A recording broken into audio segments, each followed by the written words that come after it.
Sir, आज हम लोग पढ़ना ये चाह रहे थे और इसके बारे में आप चर्चा कीजिए कि भारतीय संविधान विश्व का सबसे सुंदर लिखित और विस्तृत संविधान है, कैसे? इस बारे में जानना चाह रहे थे। ओह! अच्छा, संविधान के बारे में। इससे पिछले दिन की लेक्चर में भी हम बता चुके हैं, जो संविधान का मतलब होता है संपूर्ण विधान या सबसे बड़ा विधान, जिसके अंतर्गत किसी देश की शासन व्यवस्था चलती है।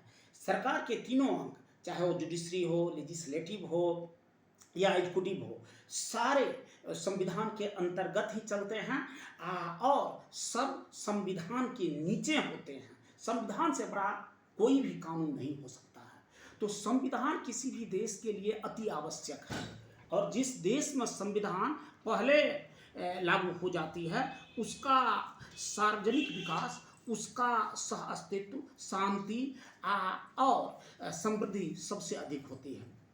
अब देखिए, भारतीय संविधान की जहाँ तक बात आती है, तो हमारे यहाँ जो क्रिप्स मिशन योजना आया था, क्रिप्स मिशन योजना के अंतर्गत या क्या नाम है आपको, कैबिनेट मिशन योजना में कहिए, कैबिनेट मिशन का मतलब ही होता था, उसमें 3 व्यक्ति आए थे और वह सब इंग्लैंड मंत्रिमंडल के व्यक्ति थे। उसमें क्रिप्स थे, लॉरेंस थे, अलेक्जेंडर थे। उनका 2 काम था, एक भारत में संविधान का निर्माण करना और दूसरा भारत में संविध सरकार देना। तो उसी के अंतर्गत सो आपको संविधान सभा बनी थी और संविधान सभा में 389 सदस्य थे और फिर इसमें सो कई इसका प्रकोष्ठ हुआ। तो उस प्रकोष्ठ में सो तुमको एक प्रारूप समिति थी। तो प्रारूप समिति में आप देखेंगे प्रांत की भी समिति थी, तो प्रांत के समिति के अध्यक्ष सो लोह पुरुष सरदार वल्लभ भाई पटेल थे। इसके बाद सो संघ की या शक्ति की ये सब जो थी संविधान की ये सभा में, उसके अध्यक्ष आपको पंडित जवाहरलाल नेहरू स्वयं थे, जो संविध सरकार के प्रधानमंत्री थे, सरकार का नेतृत्व कर रहे थे।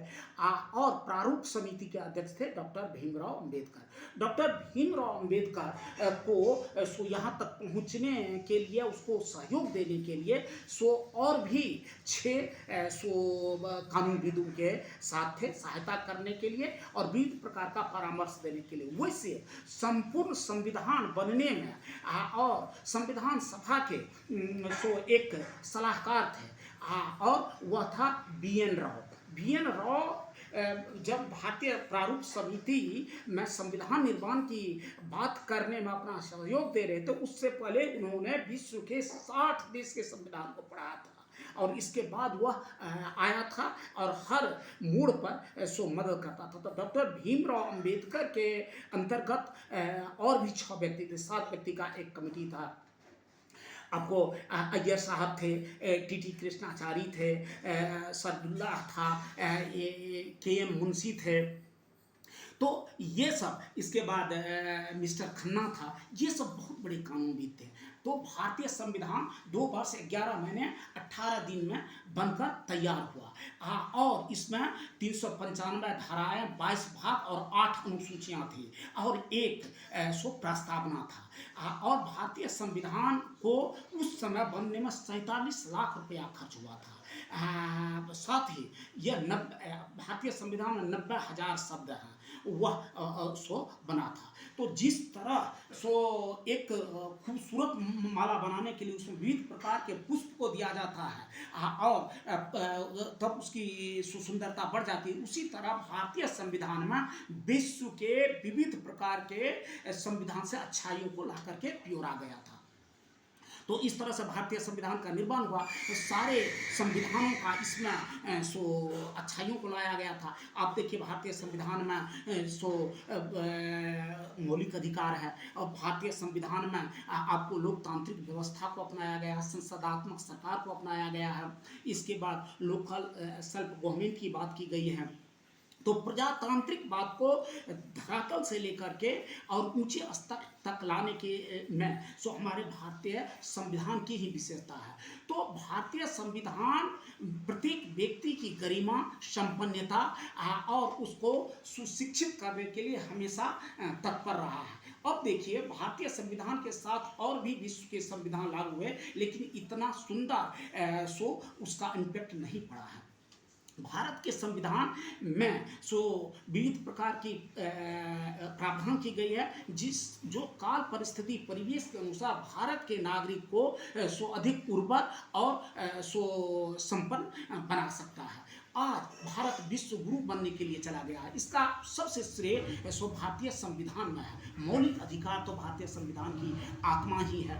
आप देखिए, जब कोई भी नौकरशाह, कोई भी सरकार अगर आगे बात करता है, कुछ बढ़कर आगे बात करता है, तो उसके ऊपर सुप्रीम कोर्ट का एकदम छड़ी रहता है, वो संविधान के अंतर्गत है। तो भारतीय संविधान विश्व की अनोखा और उत्कृष्ट प्रकार के संविधान है। और भारतीय संविधान जो लिखी गई है, वैसे सबसे पहले भारत का संविधान नहीं लिखा गया है, इससे पहले यूएसए का भी संविधान लिखा जा चुका है। वह 1887 ईस्वी में लिखा गया, लेकिन यह सबसे बड़ा विस्तृत संविधान है, क्योंकि भारत जो है संसार का सबसे बड़ा लोकतांत्रिक देश है। लोकतांत्रिक को, जनतांत्रिक को या गणतांत्रिक देश को है। और यहाँ लिखित संविधान है। तो लिखित संविधान की यह बहुत बड़ी विशेषता रखने वाला हमारा भारत देश है, जिसका कि व्यक्ति के आचरण, इसके बाद उसके कार्य विधि, कार्य प्रणाली, सोच और संस्कार पर उसका असर पड़ रहा है।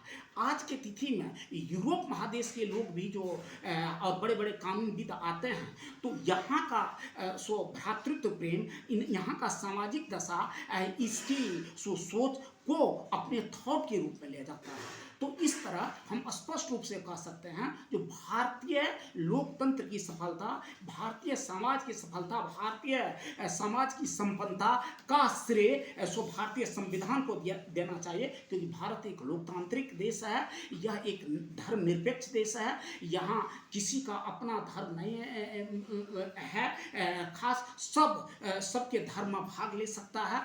और लोकतांत्रिक देश जो भारत है, इसमें प्रत्येक व्यक्ति को अपना धर्म बनाने का पूरा अधिकार है। धर्मनिरपेक्षता, धर्म के मामले में सरकार बिल्कुल निरपेक्ष है और यह संविधानतः है।